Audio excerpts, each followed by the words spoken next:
Hello everyone and welcome to today's video, and this is it. You have officially reached level 4. You are close to the top of this mountain of rhythmic assessment, this journey that you've been taking for however long now. You're almost there. You just got a few more concepts to go before you can call yourself a certified rhythmic master. So yeah, here we go. Level 4-1. Let's talk about odd meters, or odd time signatures. Okay, so over the past however long it's been since our journey through rhythm has started together, we've talked about a bunch of time signatures, and more often than not, those time signatures has either had a 4 or an 8 or maybe even a 2 on the bottom, right? And that's still going to be the case here.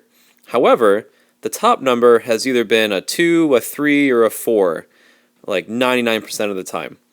Well, today we're talking about odd meters, and what that means is it's not just odd numbers, because 3 is an odd number, but odd meter or odd time signature means that on the top number, the amount of beats you have in a measure, it's going to be either a 5 or a 7 or some other kind of prime number. Prime numbers being a number that can't be divisible by anything except for 1 and themselves. So yeah, 5 and 7 are prime numbers, and those are actually going to be the amount of beats per measure we'll be talking about for this lesson. So this next slide, we're going to be talking about 5/4, 5 beats in a measure, quarter note gets the beat, and this is a very simple one. You just simply have to just think about adding an extra beat onto, say, a 4/4 time signature. So yeah, 5 beats in a measure. Let's see how these all sound like here. 2, ready, go. 1, 2, and 3, 4, 5, and 1, and 2, 4, and N. Again on ta, ta, ta, ta, ta, ta, ta, ta, ta, ta, ta, ta, ta, ta.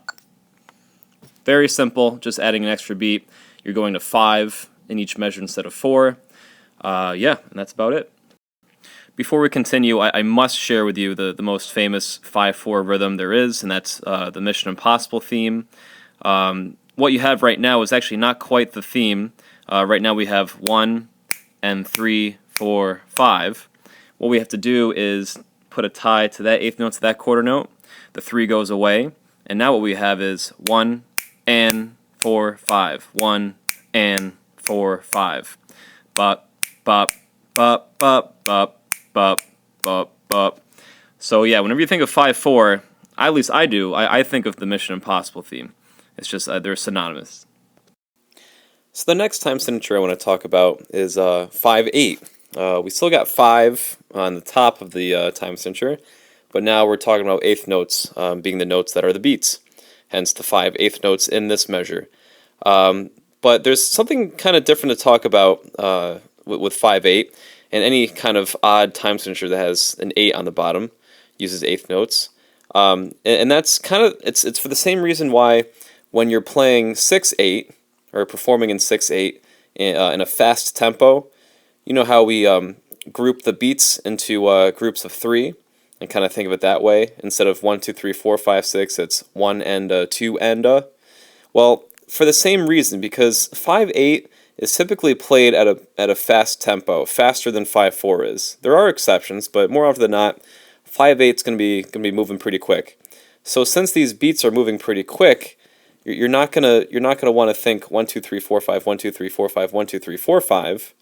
You're gonna want to group these beats into groups.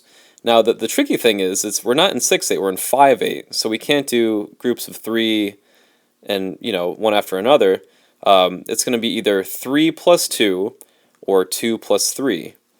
And sometimes the music actually helps you figure out how to think of these. Like, for instance, look at how these 8th notes are beamed. The first 3 8th notes are beamed together, so that's a group of 3 right there, and then the other 2 are beamed together. So this would be a 3 plus 2 combination.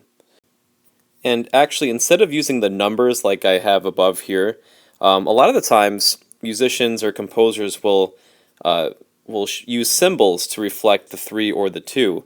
So instead of a 3,